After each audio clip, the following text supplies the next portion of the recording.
c'est l'IA qui va mettre un terme à la technologie un jour dans le monde. Je pense qu'il va y avoir la troisième guerre mondiale peut-être, mais je pense qu'il va y avoir aussi la guerre contre la technologie. Il y a une IA qui te permet d'automatiser des appels téléphoniques. C'est exceptionnel, tu lui mets un prompt, tu vas lui donner une liste de numéros de téléphone, elle va les appeler, et en fonction de ce que le mec va dire, elle va répondre. Et c'est une dinguerie, en fait, les IA se rapprochent de plus en plus des humains.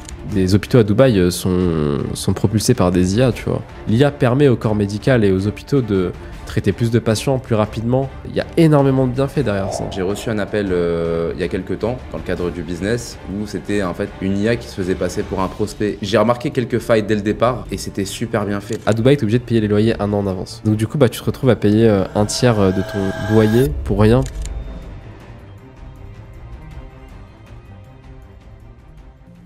Bonjour à tous, bonjour Abder. Bonjour. Bonjour Mouad. Bonjour.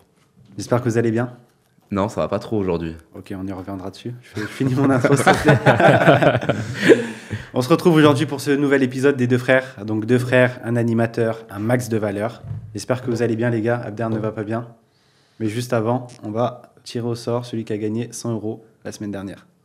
Exactement. Mouad. T'expliques pourquoi on a 100 € comme ça en début d'épisode. Yes, parce qu'on veut donner un max de valeur à notre communauté. Et en plus d'un max de valeur, on donne un max d'argent.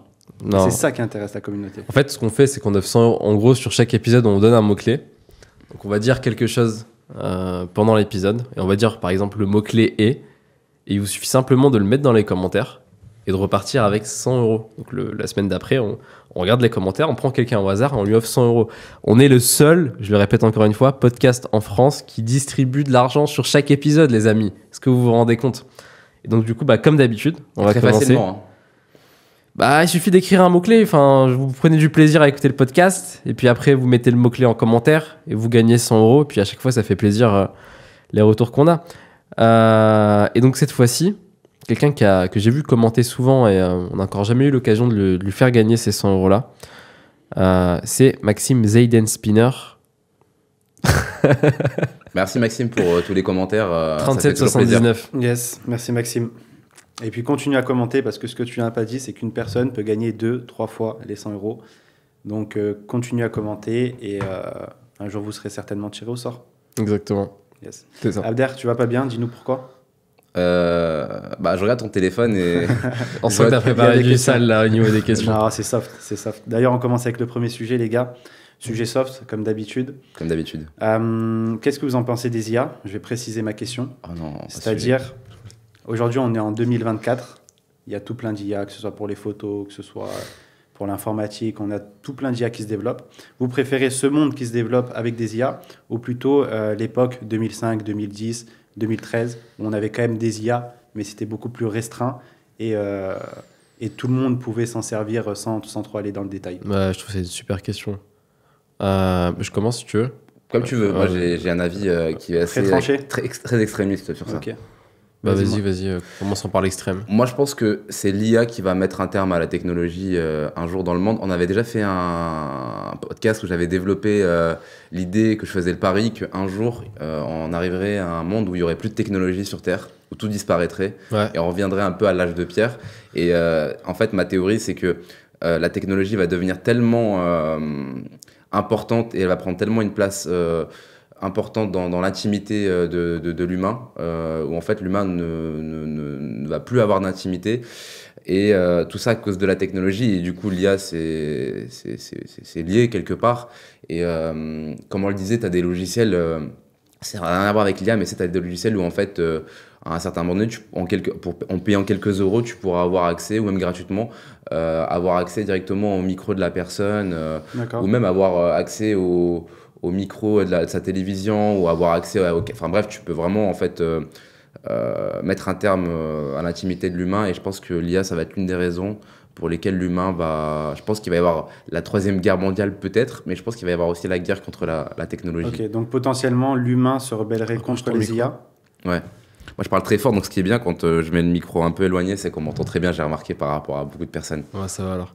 Donc ce que je disais, c'est que potentiellement pour toi, l'humain se rebellerait contre les IA parce qu'il y aurait cette atteinte à l'intimité, à ouais. l'intimité, à la vie privée. Ouais, carrément. Ok, donc pour toi, au final, l'IA c'est une mauvaise chose et on devrait ne plus développer ces systèmes-là. Non, je pense que c'est pas une bonne idée. Parce qu'en fait, Ok. même si tu pars du principe qu'il faudrait développer Faudrait développer un début, tu vois, pour que ça puisse servir, tu vois, aux tâches quotidiennes, que ça puisse améliorer, optimiser plusieurs process.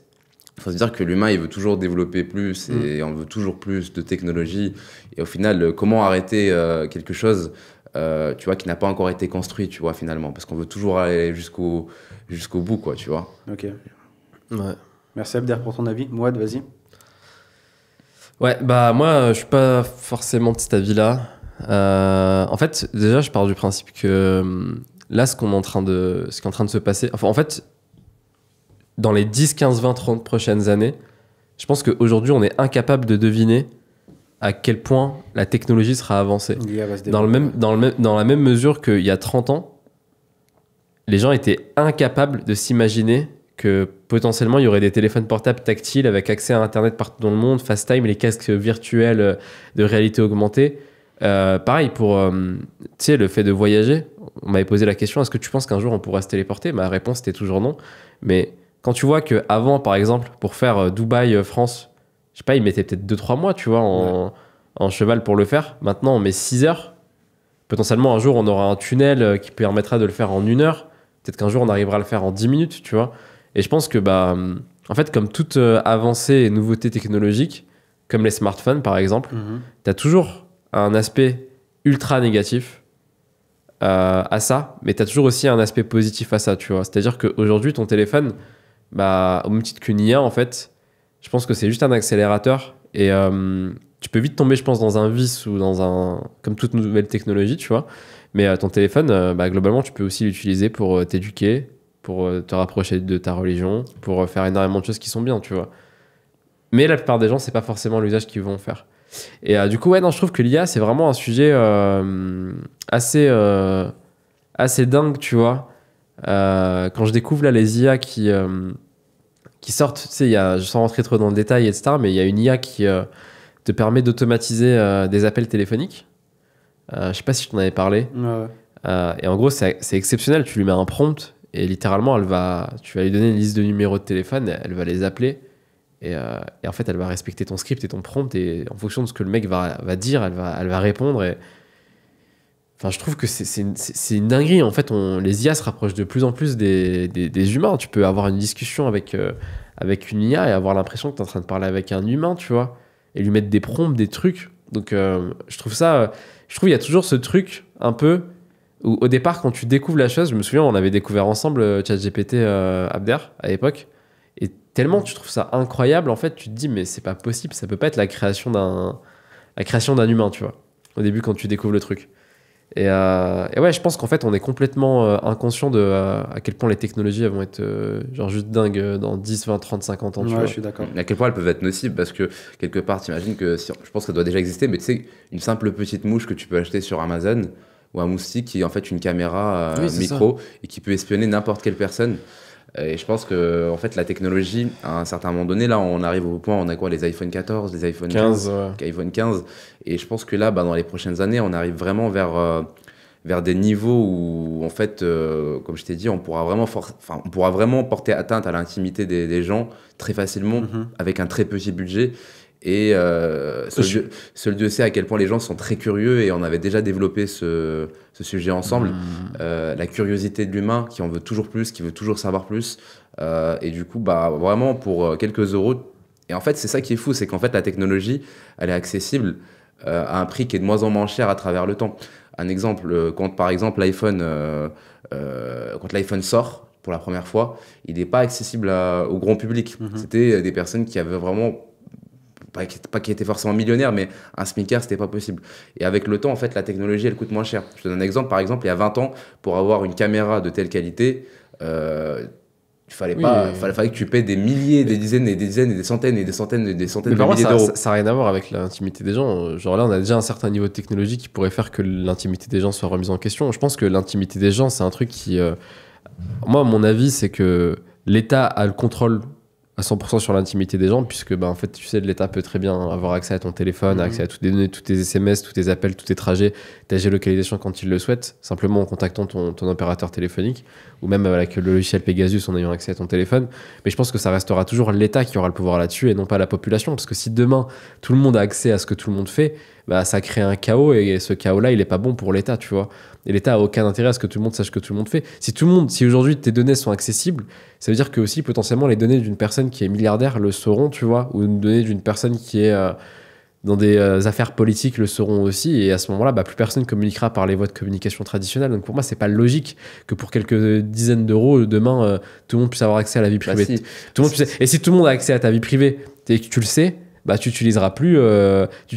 Moi, si demain je sais que tous mes messages, tous mes trucs personnels, toutes mes photos de famille, etc., elles sont accessibles au grand public pour 3,50 €, tu te doutes bien que je n'utiliserai plus mon téléphone. Tu vois. Si t'as des mouches caméra par exemple, t'as une petite mouche, un petit moustique caméra. Donc si c'est accessible à tout le monde, c'est que je suis au courant que c'est accessible à tout le monde. Bien sûr, bah, c'est un peu comme la drogue, c'est un peu comme le shit en France qui est accessible partout, qui est pas légal, que le gouvernement essaie de combattre. Bah, ce serait la même chose, ce serait un marché secondaire où tu pourrais donc je serais au courant.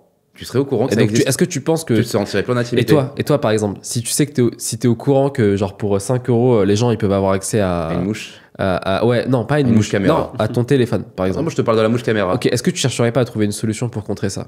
Bah, si elle peut rentrer chez toi quand la fenêtre est ouverte. Mais est-ce que tu chercherais pas une solution pour contrer ça? Bah, forcément. Mais t'imagines et je pense bien que tu la trouverais. Bah, bon courage, hein. Pour une mouche qui peut rentrer chez toi et filmer et t'entendre, ou se poser devant ta fenêtre. Bah, t'as des trucs qui permettent de couper, par exemple. Tu sais, c'est ce qu'ils font. Ouais, on rentrerait quand même dans des très gros problèmes, quoi. Ouais, après. Rentrer dans une certaine paranoïa, mais ok. Je comprends ce que tu veux dire, Abder, aussi, moi. Donc, juste pour terminer sur ce sujet-là. Je vais juste donner un autre exemple. Par rapport à l'intimité, moi, justement, j'ai reçu un appel il y a quelques temps, dans le cadre du business, où c'était en fait une IA qui se faisait passer pour un prospect. Et ça, c'est. Alors, Okay. moi, j'ai remarqué quelques failles dès le départ.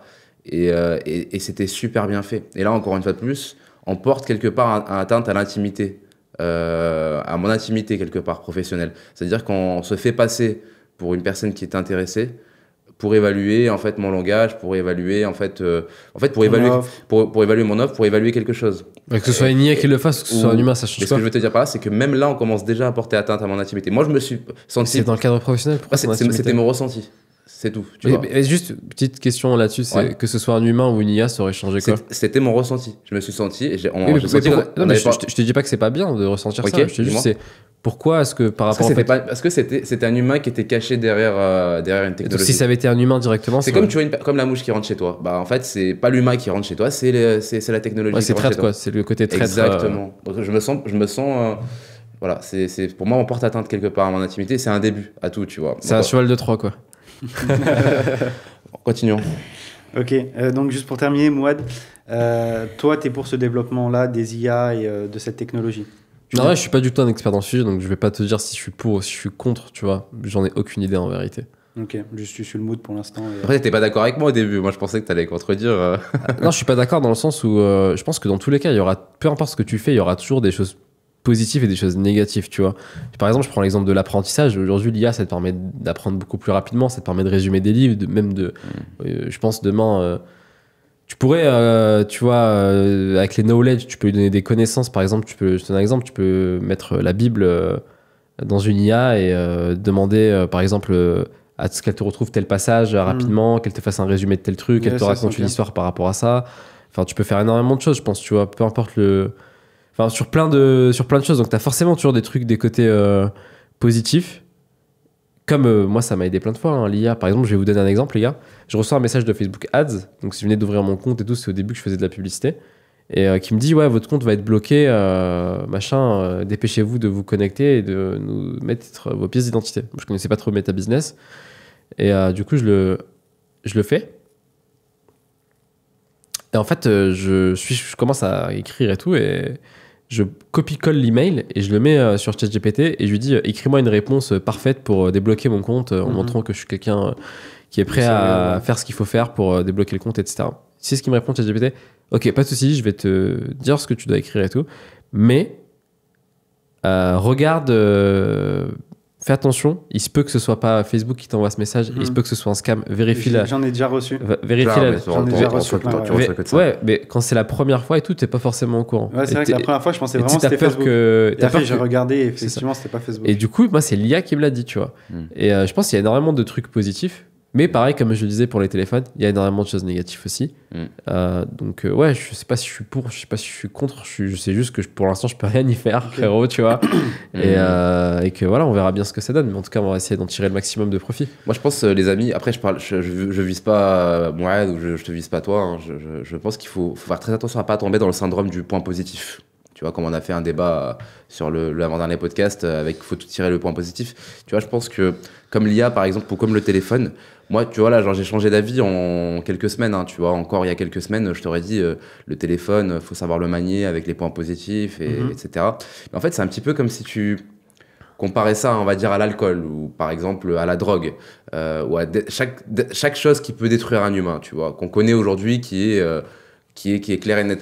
Si tu prends par exemple l'alcool et que tu prends uniquement les points positifs de l'alcool, tu vois, sur Google, Il y en a quoi ? tu tapes Il y en a aucun ?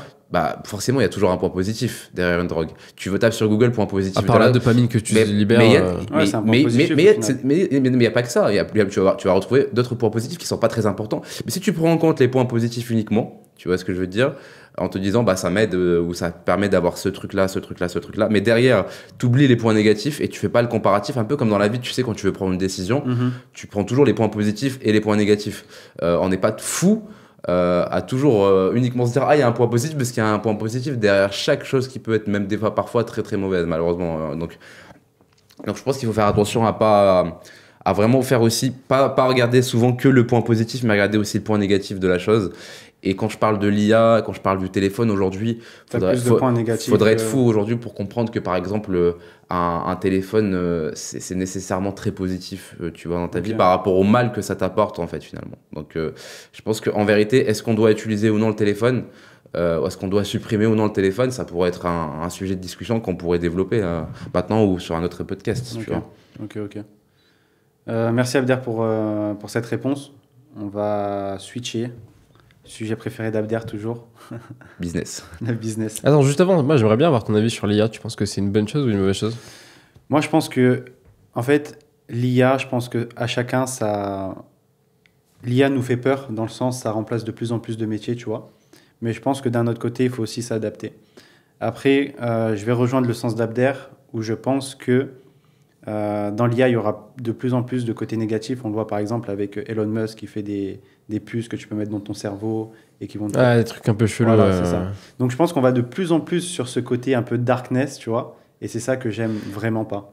Donc à choisir, moi je préférais qu'on soit en 2010 et que les IA soient beaucoup plus soft. Putain, ouais, je dis un gros mot, mais je suis pas du tout d'accord avec toi. Tu sais que par exemple à Dubaï. Déjà, t'as mis du temps à pas être d'accord avec moi. Ouais, non, mais en fait, il a fallu 5 minutes pour pas être d'accord avec moi. Non, mais ce que t'as dit, j'ai pas rebondi, tu vois. Le dernier truc que t'as dit, comme quoi il faut faire attention à pas toujours chercher le côté positif des choses.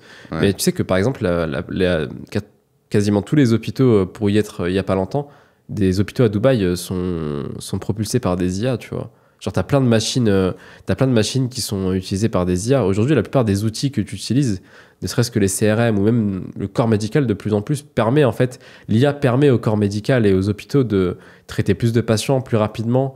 Il y a énormément de bienfaits derrière ça, en fait. Tu vois ce que je veux dire ? Une fois de plus, c'est l'usage que t'en fais. En fait, je pense que l'IA, c'est vraiment, pour le comparer, c'est un peu comme de l'argent, tu vois.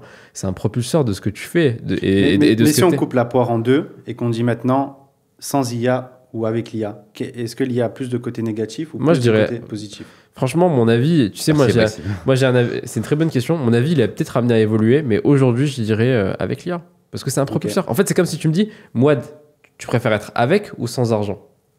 Pour moi, c'est exactement la même chose, tu vois. Avec de l'argent. Exactement la même chose. Bah, je suis pas d'accord. Ouais, mais peut-être que je me trompe. Spécial, mec. Mais avec de l'argent, bah, tu pourrais Tu peux pas comparer l'argent à l'IA, à mon avis. Non, mais avec de l'argent, tu pourrais faire énormément de mal. Comme tu pourrais faire énormément de bien, tu vois. Non, c'est pas la même chose. Tu peux pas, mon ami, là, t'es hors sujet. Tu compares l'argent à l'IA, ça n'a rien à voir. Mais je dis pas que c'est la même chose, je dis que c'est le même principe, c'est un propulseur. Non, c'est pas, avec de l'IA, tu veux, par exemple, principe, là, je vais te donner un exemple. Avec de l'IA, tu peux trouver un point commun, tu vas pouvoir trouver un point commun entre l'argent et l'IA, mais tu pourras pas les comparer, mon ami. C'est pas la même chose. Est-ce que j'ai dit que c'était la même chose ? Oui, tu réécouteras dans le podcast, t'as comparé l'argent à l'IA. Oui, j'ai comparé. Bah, tu peux pas comparer. Mais tu peux très bien comparer une tomate et une banane, frérot. Allez, continue, vas-y, j'écoute. Donc, T'induis les gens en erreur en fait, c'est ça qui est pas bon en fait. C'est que tu compares quelque chose qui est l'argent, qui est vraiment vu comme quelque chose de positif, qui permet de survivre, dont on a besoin, sinon on meurt. L'IA aujourd'hui, elle n'existe pas, on meurt pas. Mais est-ce que j'ai dit que c'était la même chose? Bah, t'essaies de. Mais attends, mais réponds à ma question. Mais réponds à ma question. T'essaies de justifier l'importance de l'IA par rapport à l'argent. Est-ce que j'ai dit que c'était la même chose? Mais réponds à ma question. Est-ce que j'ai dit? Mais réponds à ma question. Est-ce que j'ai dit que c'est la même chose? Si tu te réécoutes, tu veux faire croire aux gens que l'IA, ça peut être aussi important que l'argent. C'est ce que t'essaies de faire croire. J'ai pas dit ça. Ça n'a rien à voir. Mais déjà, tu me laisses même pas terminer. Bah, pour moi, je te dis juste que je peux pas te laisser terminer quelque chose qui n'a rien à voir. J'ai le droit de comparer deux choses différentes. Allez, vas-y, continue. J'ai le droit de comparer je t'en prie. un chat et un chien, même si c'est pas la même chose. Je t'en prie. Ok, bah arrête de me couper la parole alors. Continue. Bref, et du coup, bah, avec de l'argent, tu peux faire énormément de choses bien et propulser des choses qui sont bien. Ouais. Et avec l'IA, c'est la même chose, tu vois, littéralement. C'est-à-dire que bah, l'IA, tu peux l'utiliser par exemple pour faire du haram, beaucoup plus de haram, beaucoup plus rapidement, de manière beaucoup plus intense. Tu peux faire exactement la même chose avec de l'argent. Avec l'IA, tu peux faire beaucoup de bien, comme je donnais l'exemple des hôpitaux, beaucoup plus rapidement, de manière beaucoup plus efficace. Et c'est la même chose avec l'argent. Et c'est là où je compare l'IA et l'argent, tu vois. C'est qu'en fait, c'est un propulseur, tu vois, de ce que tu fais. Tu peux le plugger à n'importe quel business ou n'importe quel écosystème ou n'importe quelle chose, qu'elle soit bien ou mauvaise, pour des sportifs, par exemple, tu vois, qui, par exemple, mettraient leurs données, tu vois, le nombre d'entraînements qu'ils ont fait, ça pourrait leur faire un programme, etc. Ça serait un propulseur de leur carrière.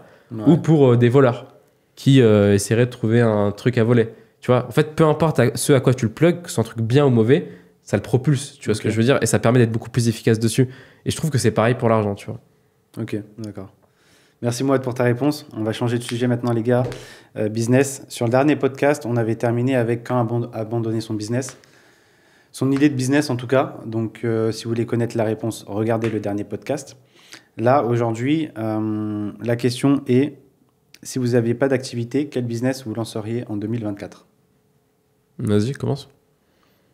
La vente. Je chercherai à développer davantage mes compétences de vente, vu que je suis bon là-dedans. Donc là, je parle vraiment pour moi personnellement. Hein. Okay. Donc personnellement, par rapport à ce que je suis. Donc, ta question, c'est par rapport à d'autres personnes, à ce que je recommanderais. Je dirais autre chose. Fais quelque chose que tu aimes, tu vois, ou quelque chose que tu sais bien faire, quelque chose que tu maîtrises.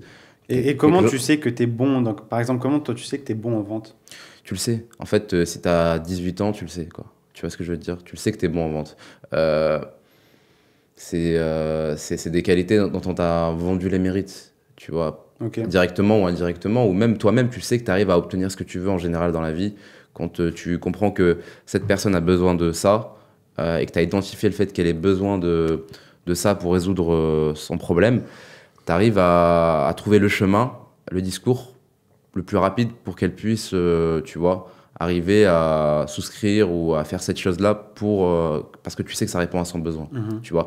Alors qu'un mauvais vendeur, s'il identifie une douleur chez la personne, dans sa vie, hein, je veux dire, hein, quand on était au collège ou au lycée, s'il identifie une douleur, et qu'il est persuadé que toi, par exemple, tu as besoin de ça pour guérir cette douleur, et si tu es un mauvais vendeur, tu vas pas arriver à faire comprendre à la personne. Tu vas pas savoir utiliser les bons mots. Donc, tu identifierais par rapport au feedback des gens, indirectement ou directement, que tu es bon dans tel domaine, tu te concentrerais sur ce domaine, et puis tu continuerais à chercher un business autour de cette thématique. Ouais, j'étais très mauvais en art plastique, par exemple. Donc, c'est pour ça qu'aujourd'hui, le design, jamais j'essaierai de commencer ça. Donc, je commencerai par la vente, en sachant qu'en plus, la vente, en général, quand tu as plus de 22 ans, 23 ans, 25 ans, 27 ans, ou même à dire plus de 30 ans, tu as souvent déjà fait des entreprises en tant que commercial. Donc déjà, si tu as déjà été commercial, comme c'était mon cas avant de me lancer dans l'entrepreneuriat, j'étais commercial dans plusieurs entreprises, donc je faisais de la vente.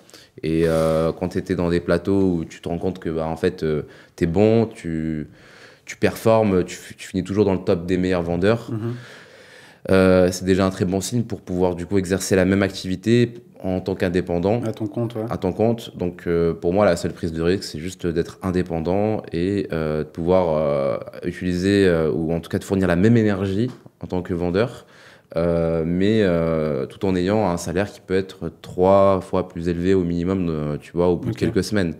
Donc, c'est ça vraiment que je recommanderais. En tout cas, c'est ça qu'en tout cas, je me recommanderais. Donc, pas forcément un business model pour toi, ça serait la vente, mais pour les gens qui nous écoutent, du coup, ce serait trouver votre zone de génie et puis trouver une thématique de business autour de cette zone de génie. Mouad ? La question, c'est quel business je lancerai en 2024 ? Ouais. En fait, ça dépend de plein de choses. Ça dépend de quels sont les objectifs que je veux atteindre, tu vois. Non, bah, t'as un Qui je business, suis, c'est pour en vivre. c'est quoi mon... On prend toi, ta personne. Aujourd'hui, on va dire que bah, Mais donne-moi plutôt l'exemple de quelqu'un, tu vois, qui nous écoute, un profil type. Parce que profil type, bah, la personne, elle a notre âge à peu près. Elle a fait des études, mais voilà, pas forcément, elle se plaît pas forcément dans ses études. Elle n'a pas forcément rentré dans le salariat. donc elle a jamais fait de business avant. Non, pas forcément. Quelques Que idées, tu- mais ouais. qui n'ont jamais vraiment pris, tu vois. Ok. Et Elle voilà. aimerait gagner quoi? C'est quoi, genre, elle aimerait faire quoi? Elle aimerait, Elle aimerait gagner ses 2-3 premiers 1000 euros par mois, tu vois. Et puis, en ligne, sans se prendre la tête? Pas forcément en ligne. Ouais, donc gagner ses 2-3 Ouais, c'est premiers ça. Elle a 1000 euros, quelques économies de côté, mais voilà, rien de fou. en étant entrepreneur. Entrepreneur ou sur format société. Ouais, tu vois, pour moi, c'est important de clarifier parce que en fonction de tes objectifs, je vais plutôt t'orienter vers un truc qui sera différent, tu vois. Si tu veux gagner entre 2 et 5 000 euros par mois, tu vois, ou 2 ou 3 000 euros par mois, sans te prendre la tête et que c'est un nouveau business pour toi, moi, je te conseillerais d'être freelance, tu vois. Genre, de développer une activité, et, que ce soit, on en a déjà parlé sur d'autres podcasts, mais que ce soit du closing, du graphisme, du montage vidéo, du copywriting, du setting. Ok. toutes Et la ces- personne, elle devrait forcément aimer ce business model. Je sais pas, en vrai, on s'en fout d'aimer, tu vois. Ouais, c'est mieux si elle aime, elle pourra le faire dans le temps plus longtemps, mais moi.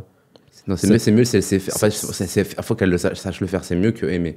Savoir faire et savoir bien le faire, c'est mieux que aimer Je pour pense que, obtenir si le tu sais, résultat. je pense que si tu sais bien faire un truc, tu finis par l'aimer, peut-être, tu vois, je sais pas, mais. Non, ça, je suis pas d'accord. Mais par contre, si tu sais bien faire quelque chose, tu arriveras à obtenir des résultats.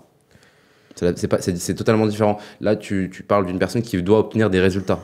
Et tu penses pas que c'est corrélé le fait de savoir bien faire quelque chose et le fait d'aimer? Non, ça veut rien dire. Moi, par exemple, il y a je sais faire beaucoup de choses très très bien et bien mieux que la moyenne du marché, même dans le top, mais je si tu déteste gagnes- ça. Oui, mais si tu gagnes de l'argent en le Mais faisant. j'aimais bien au début le fait que je gagnais de l'argent, mais en fait, je me suis rendu compte que j'aimais pas du tout ce que je faisais. Ok. Ok, donc il y a des choses que tu sais faire qui te permettent de gagner de l'argent, mais La que t'aimes plupart des pas trucs faire. que je sais très très bien faire dans le top, je déteste les faire. Ouais, Je sais très bien les faire.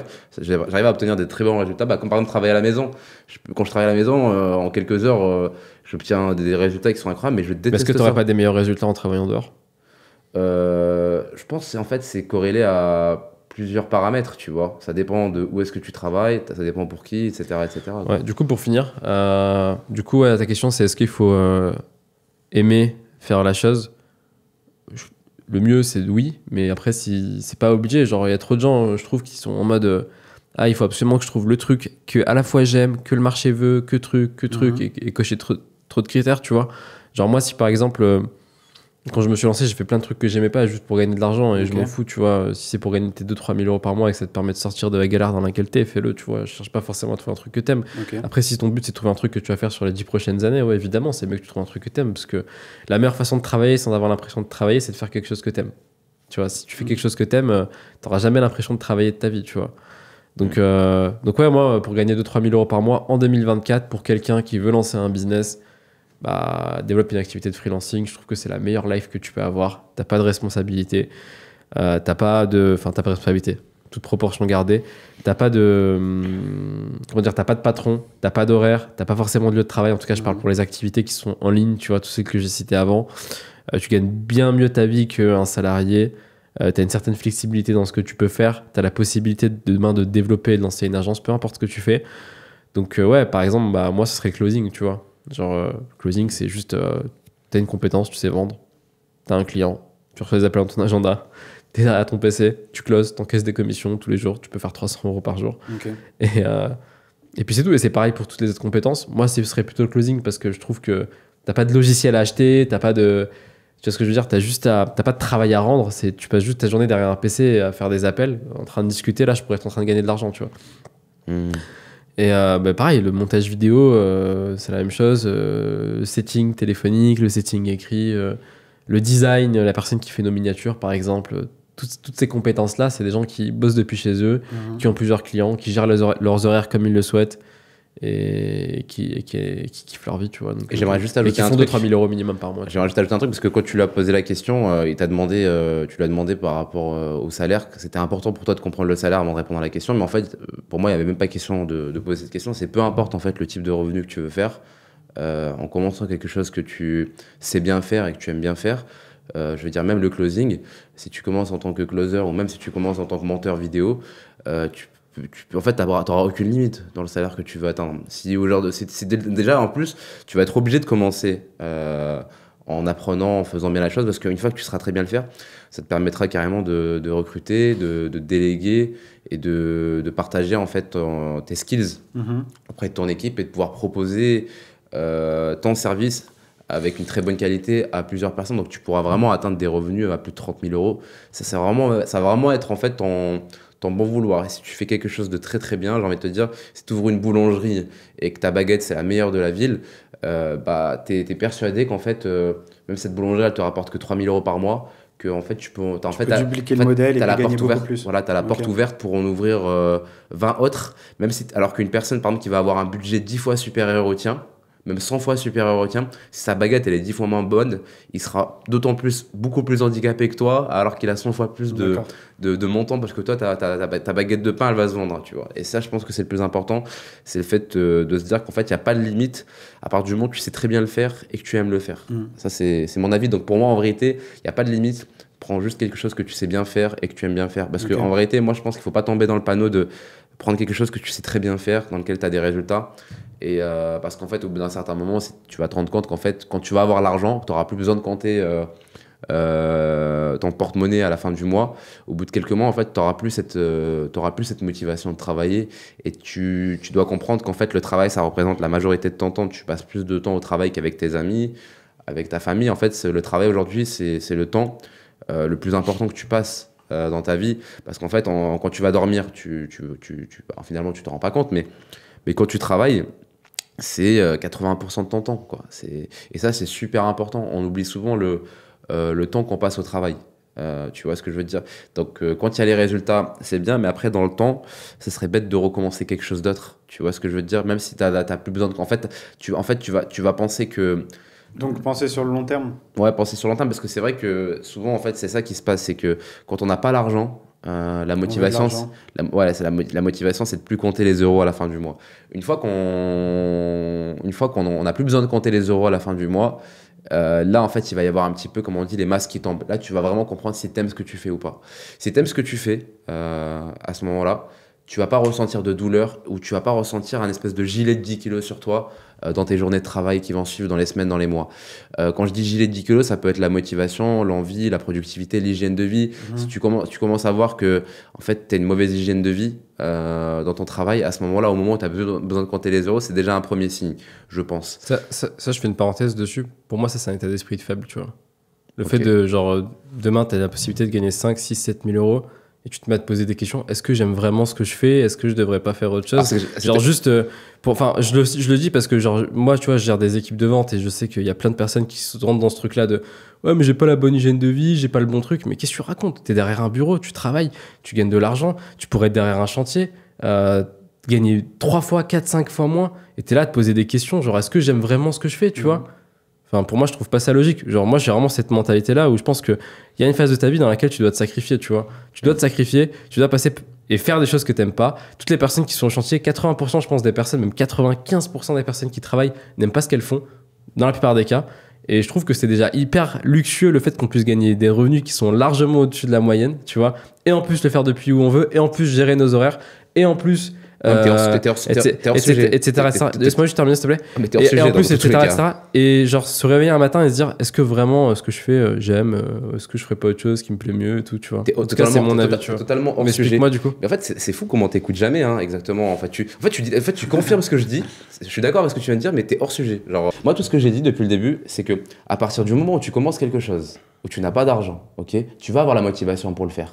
Ok, c'est exactement ce que j'ai dit. C'est-à-dire que dès le départ, quand tu dois compter les euros, quand tu travailles derrière un chantier, comme on l'a déjà dit sur le deuxième podcast ou sur le troisième, tu vas faire attention, tu vas te lever, tu vas avoir cette motivation, tu vas plus te poser de questions. Tu vas commencer un travail de closer après avoir travaillé au chantier, ou après avoir travaillé dans la fibre par exemple, comme c'était ton cas. Dès que tu vas commencer à encaisser, tu vas dire un revenu qui va être 2 fois supérieur, ou à la fin du mois, il va te rester 30%. De ce que tu as gagné. Et en fait, ta vie, elle change automatiquement, comme on l'a déjà dit sur le dernier podcast, c'est-à-dire que tu n'as plus besoin de compter, tu n'as plus besoin de survivre, tu n'as plus ce stress de comment tu vas faire pour manger, comment faire pour payer ton loyer, etc. etc. Et une fois que tu n'as plus toutes ces sources de stress et qu'il va s'écouler quelques semaines et qu'en fait, à chaque fois donc en fait que tu vas gagner de l'argent, il va toujours t'en rester, tu vas vivre correctement. À ce moment-là, en fait, tu vas avoir la première claque que j'appelle et que j'ai dit à ce moment-là, tu vas avoir deux possibilités. Soit tu te rends compte que tu aimes ce que tu fais, comme c'était ton cas, et du coup, tu vas avoir ce truc de se dire, bah, c'est cool, je vais continuer, je vais avoir envie de performer. Ouais. Ou soit tu vas te rendre compte qu'en fait, tu passes 8 heures par jour. Tu vois ce que je veux Faire dire? un truc que t'aimes pas. Parce qu'en fait, l'humain, il est toujours comme ça. Il veut toujours mieux. Et puis, quelque part aussi, l'humain, il se rend compte que, bah, en fait, l'argent, c'est pas le plus important. Et tu vois, en fait, dire que c'est une mentalité de faible par rapport au fait qu'en fait, une personne qui, à un certain moment donné, quand elle n'a plus besoin de survivre, l'argent, c'est plus aussi important pour elle, c'est pas un faible. C'est plus une personne qui préfère la finalité de faire quelque chose qu'elle aime, une fois qu'elle a plus besoin d'argent, plutôt que l'argent. Donc en fait, à un certain moment donné, quand tu vis confortablement, que tu manges au restaurant, tu prends des taxis, tu prends des Uber, tu peux voyager, tu peux payer des vacances à ta maman, tu as tout ce mode de vie en fait qui ressemble pratiquement à un millionnaire, mais en fait que tu te rends compte que dans les 8 heures par jour que tu passes, t'es pas heureux, bah en fait, tu vas pas avoir cette mentalité de te dire j'ai envie de faire 3-4 fois plus parce que tu n'aimes pas ce que tu fais. Tu comprends ce que je veux te dire? Tout simplement. Donc tu peux pas dire qu'une personne qui fait quelque chose qu'elle n'aime pas a une mentalité de faible dans son travail, sachant qu'elle passe 8 heures par jour. Tu vois ce que je veux dire? C'est totalement inacceptable. Surtout qu'en plus, quand je dis tu n'aimes pas ça, c'est qu'en fait, c'est pas genre en mode... Tu vois, par exemple, le sport. Si t'aimes pas le sport, t'as pas d'alternative au sport pour devenir, par exemple, musclé. Tu vas devoir faire du sport. Tu peux faire du sport, mais différemment. Les gars, encore une minute là sur ce sujet. Tu dois faire du sport différemment. Mais par contre, tu vois, si par exemple, tu n'aimes pas le closing, ok, bah, t'es pas obligé de faire que du closing dans ta vie pour être heureux. C'est-à-dire que moi, genre demain, je fais du closing, j'aime pas le closing, je me rends compte qu'en fait, même si je gagne très bien ma vie, ça me permet de rien avoir. Bah, en fait, j'ai cette possibilité de pouvoir m'épanouir professionnellement en faisant par exemple coach sportif. Et là, je suis coach sportif, et là, je m'épanouis, je kiffe ma vie, et je me rends compte qu'au moment où je gagne 10 000 € par mois, j'ai envie de scaler, de monter une salle de sport. C'est plus ça que je veux dire. Dans ce cas-là, je suis d'accord. Mais dans le cas où... 30 secondes, les gars. Ouais, dans le cas où par exemple, t'es closer, tu gagnes 5-6 000 € par mois, et tu te dis, ah, j'aime pas, il y a trop de pression, trop de stress. Et tu te remets à genre faire une activité où bah en fait t'as même pas de plan B, tu vois, et juste ça te saoule, t'aimes pas, et tu fais rien, et tu gagnes plus d'argent. Pour moi, c'est une mentalité de faible, tu vois. Ok. Merci les gars pour... Non mais attends, il peut pas rester 30 secondes, on a commencé à 14h20. Non, je parlais de ce sujet-là. Ok, d'accord. On change de sujet. Justement, on va rester sur le côté business, on est entrepreneur. Est-ce que pour vous, les réseaux sociaux, c'est un accélérateur dans le business? Bah oui, c'est sûr. Bah c'est un accélérateur de ton branding, déjà, avant tout, tu vois. Ok, c'est évident pour toi, ouais. Pour toi, Abder? Ouais, je suis totalement d'accord avec ça. Toutes les grandes marques sont sur les réseaux sociaux, font leur communication sur les réseaux sociaux. Enfin, pas forcément. Ouais, enfin, c'est. Ok. Justement, moi aussi, j'avais quelque chose à dire. On en parlait en plus, je sais pas, ça peut-être plus d'un an. Je parlais à un entrepreneur et il t'a dit la chose qu'il regrette le plus, c'est de ne pas avoir mis sa tête plus tôt sur les réseaux sociaux. Ah, mais ça, c'est quoi? Toi, ta question, c'est les marques ou c'est. Ce que oui, quand je te parle d'entrepreneur, c'est plutôt branding personnel. C'est personal branding ou parce que tu as personal branding ou corporate branding, tu vois? Personal branding. Personal branding. Ah, ok, donc en gros, tu te mets en avant pour vendre derrière, tu vois? Ouais, c'est ça. Ok. Ouais, bah évidemment, c'est même l'un des trucs les plus. Enfin, c'est la façon la plus simple de vendre aujourd'hui, c'est que les gens achètent pour toi. Pardon, tu vois. Développer par exemple une marque sur les réseaux sociaux, je trouve que c'est beaucoup plus compliqué de développer une communauté autour de quelque chose qui n'existe pas, ou d'un objet ou d'un produit, tu vois. Tandis que les gens vont plutôt suivre une personne qui connaissent, tu vois ce que je veux dire. Et il va y avoir ce lien de confiance, de proximité qui va se créer, etc. Et évidemment qu'avoir une communauté aujourd'hui, ça a énormément de valeur. C'est ce que je dis souvent, ça a même plus de valeur qu'un appartement à Paris, tu vois. Enfin, après, ça dépend de la taille et de la qualité de ta communauté, mais quand tu as une communauté, tu peux... Bah, les gens te font confiance, ils te suivent, tu vois, ils t'apprécient, ça t'ouvre énormément d'opportunités. Puis c'est un passeport de crédibilité. Aujourd'hui, malheureusement, on en avait parlé sur un podcast, c'est que quand tu as une communauté, les gens te respectent plus. Tu vois, tu es beaucoup mieux intégré, tu as accès à beaucoup plus de choses. Limite, tu peux te faire surclasser en avion. T'as accès à énormément de choses. Et puis le jour où tu as un produit à vendre, je sais plus qui c'était, une nana ultra connue aux États-Unis, j'ai oublié son nom, elle avait lancé sa marque de maquillage. Je crois que pendant 5 ans, elle n'avait jamais rien vendu. Et elle avait juste une grosse communauté. Et un jour, elle a lancé sa marque de maquillage, elle a fait sold out directement, tu vois. Parce qu'il y avait des gens qui la suivaient depuis des années, tu vois. Donc, je pense qu'il n'y a aucun débat là-dessus, sur cette table. Oui, la réponse, c'est bien sûr qu'avoir une communauté. Donc, si on peut donner un conseil aujourd'hui, c'est ceux qui se lancent dans l'entrepreneuriat. Lancez-vous aussi sur les réseaux sociaux en personal branding.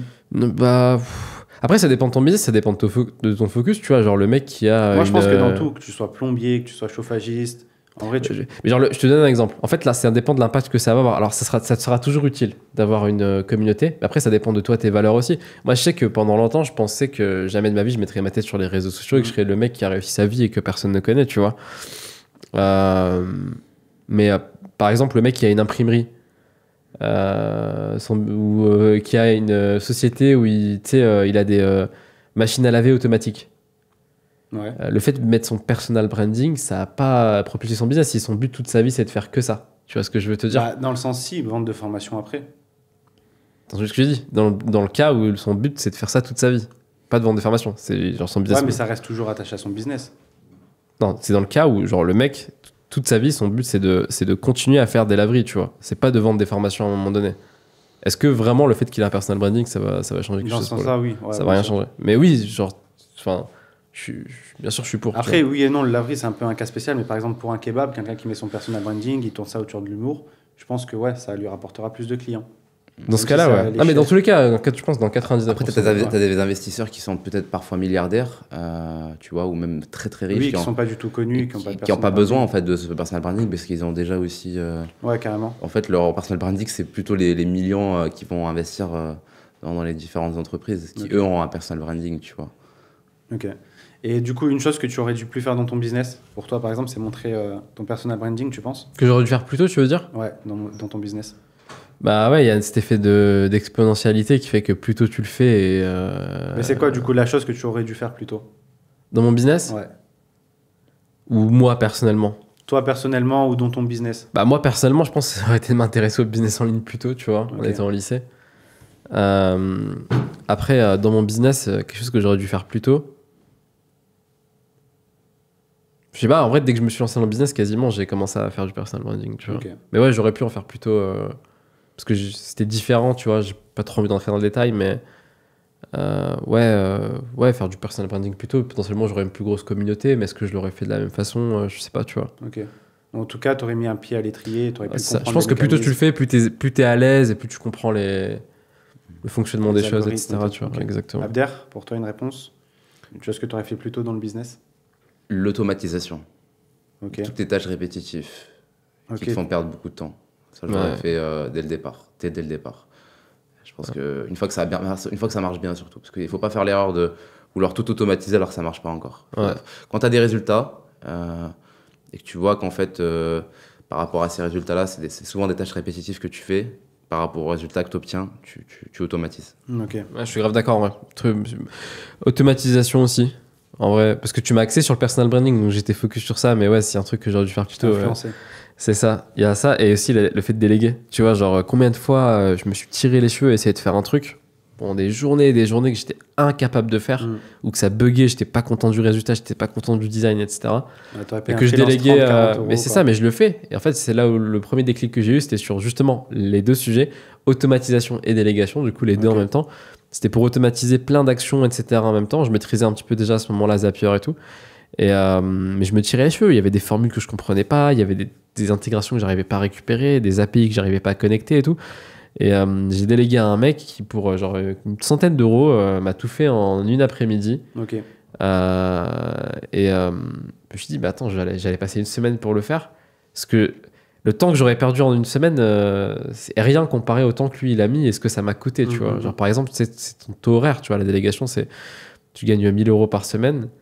Si le mec, c'est que si tu prends une semaine à le faire, c'est que t'es pas perdu censé 1000 pouvoir euros. le déléguer pour moins de 1000 euros, tu Ouais. vois. Enfin, tu vois ce que je veux dire. S'il y a un mec qui te le propose à 50 euros, c'est que t'as perdu 950 euros, tu vois. Donc, ouais, délégation et automatisation, c'est Ok. d'accord aussi. Ok. Merci les gars pour la réponse. Dernier sujet, c'est plus dur de monter dans les échelons en étant entrepreneur ou bien en étant salarié? Ça dépend pour quelle entreprise tu travailles. Globalement, je vais pas te donner de détails. Ah, globalement. On va dire, voilà, tu as un poste de cadre. Parce Des que moi, cadres tu dans sais, une entreprise. je connais par exemple des personnes, bon, c'est vrai, hein, c'est dans mon entourage, donc je peux être biaisé par rapport à ça, qui sont rentrés dans une entreprise et qui en quelques mois ont évolué, en 1 an, 2 ans, ont dépassé des salaires à plus de 10 000 euros, tu vois ce que je veux Ok. dire. Des gens intelligents, je veux dire. Et je connais des gens intelligents dans l'entrepreneuriat qui ont démarré syndrome de l'objet brillant, je commence ci, je commence ça, et puis finalement, au bout de 2 ans, 3 ans, ils ont fait plus de 10 000 euros. Donc, je Je pense qu'une fois de plus, c'est une question de stratégie. Après, si tu me parles en termes de revenus, évidemment, en termes de salaire, si tu me dis pour atteindre les 100 000 euros, la question elle est vite répondue. Mais si tu me dis je veux gagner, tu vois, un certain montant, en tout cas ne plus en 60 jours par exemple, tu me dis dans 60 jours, je veux pas me poser la question du loyer s'il va être payé ou pas. Euh, Par rapport à cette question, ça peut être un sujet très, très délicat, tu vois. Parce Ok. que- tu vois ce que je veux dire? Ça dépend de ce que tu appelles évoluer. En fait, si pour toi, évoluer, c'est juste passer de.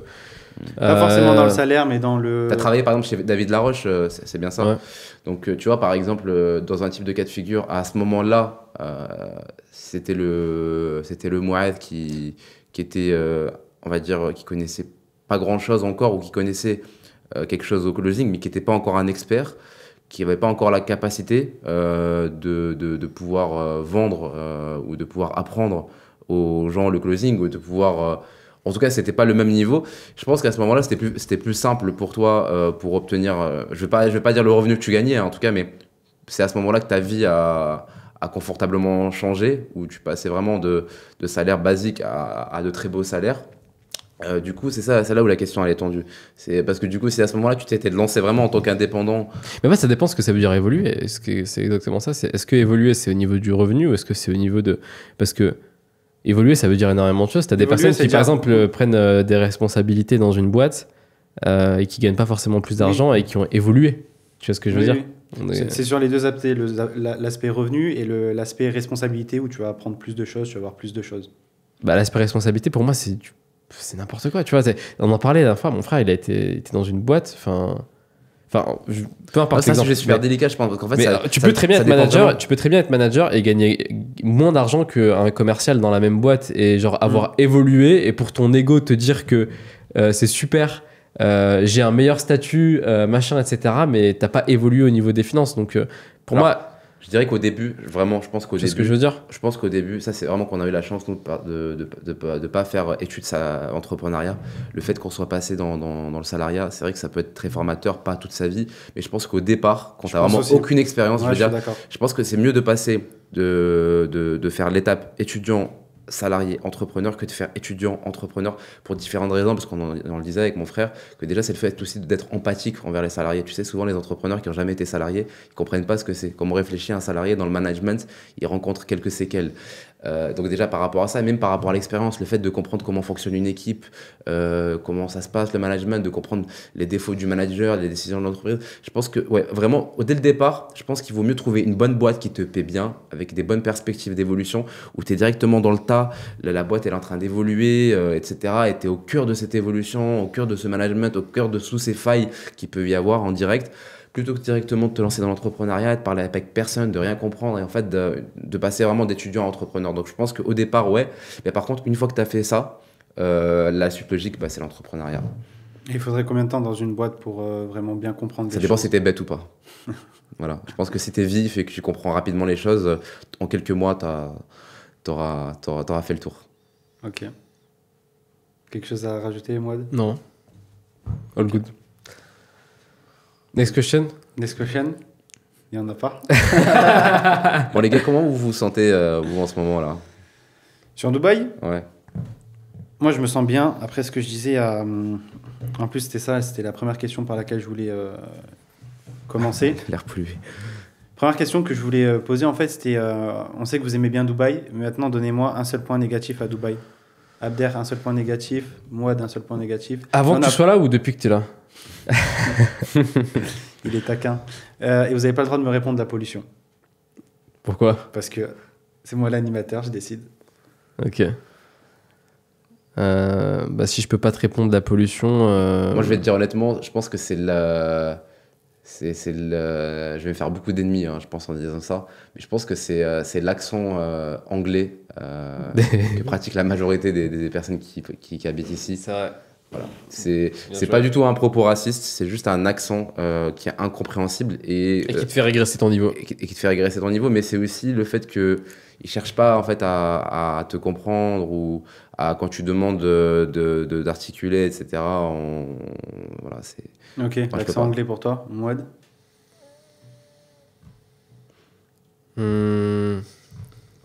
Putain, en vrai, j'ai que ça qui me vient en tête, parce que la pollution, C'est la couleur des taxis. Tu vois. le mec qui cherche la petite bête.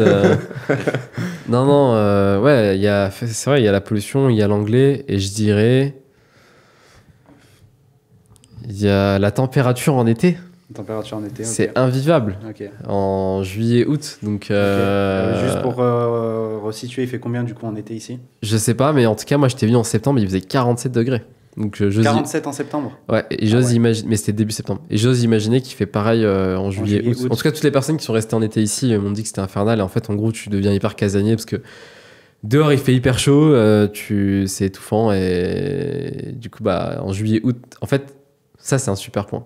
C'est qu'à Dubaï, tu es obligé de payer les loyers un an en avance. Tu vois. Mais vu qu'en juillet, août, mais moi je dis juillet, août, mais en vrai, là, tu verras, dans un mois, il va commencer déjà commencer à faire bien chaud. À partir de juin, juillet, août, septembre, en vrai, tu as 4 mois où il fait vraiment chaud et 2 mois qui sont insupportables. Ok. Tu vois. Et en fait, tu payes ton loyer un an en avance. Ça veut dire qu'en gros, 4 mois, ça fait un tiers de l'année. Tu vois ce que je veux dire? Donc potentiellement, et tu le vois, moi je suis sur des groupes Facebook francophones, machin, etc. Tout le monde commence à mettre son appartement en location pour cet été parce que personne n'est là. Tu vois. Et du coup, ouais, bah, c'est que tu payes finalement, si tu prévois de pas être là, et surtout comme nous, la plupart des gens sont des expatriés, donc s'il y a bien un moment où ils ont envie d'aller en Europe pour revoir leur famille, C'est infernal à Dubaï. c'est en été, Ouais. exactement. Et donc du coup, bah, tu te retrouves à payer un tiers de ton loyer pour rien, sachant que t'es pas là, sauf si tu loues ton appartement, mais si tu fais partie des personnes comme moi qui n'ont pas envie de le faire, Ouais. bah, tu te retrouves tiers à... de loyer. Exactement. Donc c'est corrélé. La température et le fait que tu dois payer un an en avance, c'est ce qui fait que du coup, bah, je pense que ça les arrange bien en fait les propriétaires parce qu'ils savent que sinon, bah, ils auraient une grosse période creuse en été et que la plupart des gens, ils loueraient 8 mois, ils rentreraient, ils loueraient notre appartement le mois d'après et ils se retrouvent avec 4 mois son truc. Donc côté propriétaire, c'est top. Quand t'es un propriétaire, tu sais que dans tous les cas, été, pas été, le mec il t'a payé un an en avance. Côté locataire, c'est un peu plus chiant. Ok. J'ai réussi à trouver un point négatif. Hein. Ouais. Très Je bien. pense qu'on a bientôt fini, vu le temps qu'il est, vu l'heure qu'il est. Du coup, le mot... Choisis le mot-clé. Ouais, attends, c'était quoi déjà le premier sujet? C'était les IA, c'est ça? Ouais, allez-y. On a parlé des IA, on a parlé Des business. des business et on a parlé de points négatifs de Dubaï, c'est ça? Ouais, de branding sur les réseaux sociaux, une chose que tu aurais dû plus faire. Bah moi, je suis chaud qu'on mette les points négatifs à Dubaï.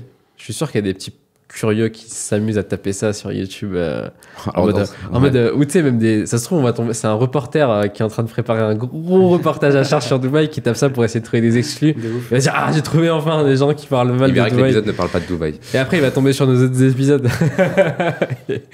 Il va voir qu'il est vraiment pas tombé au bon endroit. Bon, du coup on met ça les points négatifs à Dubaï. Les points négatifs à Dubaï Ça marche. en mots-clés. Et d'ailleurs, dites-nous, pour ceux qui sont restés jusqu'à la fin, un peu les questions. Mais on va faire des sondages, je pense, dans les prochains jours, Sur etc. YouTube, ouais. Ouais, c'est quoi les sujets que vous aimeriez qu'on aborde sur les prochains épisodes? Avant tout, on fait ça pour nous parce qu'on kiffe le faire, mais on fait ça aussi pour vous, avant tout. Et nous, on a énormément de sujets en tête. Donc n'hésitez pas à nous partager dans les commentaires quels sont les prochains sujets que vous aimeriez qu'on aborde. Vous savez quoi? Je vais même rajouter une règle, si c'est OK pour vous, les gars. Sur cet épisode, le mot-clé ne suffira pas. Parce que je suis sûr qu'il y a des gens qui s'amusent à regarder les mots-clés dans les commentaires et à les copier comme s'ils avaient regardé l'épisode entier. Sur cet épisode-là, il faudra mettre le mot-clé. Et en plus de ça, rajouter en commentaire quels sont les sujets que vous aimeriez qu'on aborde. Ouais, et Les amis, comme d'habitude... Attends, juste un truc. Dernière chose, sur le dernier podcast, on était calme, il n'y a pas eu de débat. Là, sur ce podcast, il y a eu des débats. J'aimerais bien savoir si justement c'est ce que préfèrent les gens. Parce que Je pense que c'est ce que préfèrent les gens. C'est pour ça voilà. que j'ai pas trop Lui, il n'a coupé pas les temps de trop l'air parole d'apprécier. Moi, j'apprécie beaucoup ces débats-là. Bien sanglants. Bon, les amis, on clôture du coup l'épisode. Comme d'habitude, like, commentaire, partage. Et puis on se retrouve la semaine prochaine pour un nouvel épisode. Ciao. À plus tard, la team.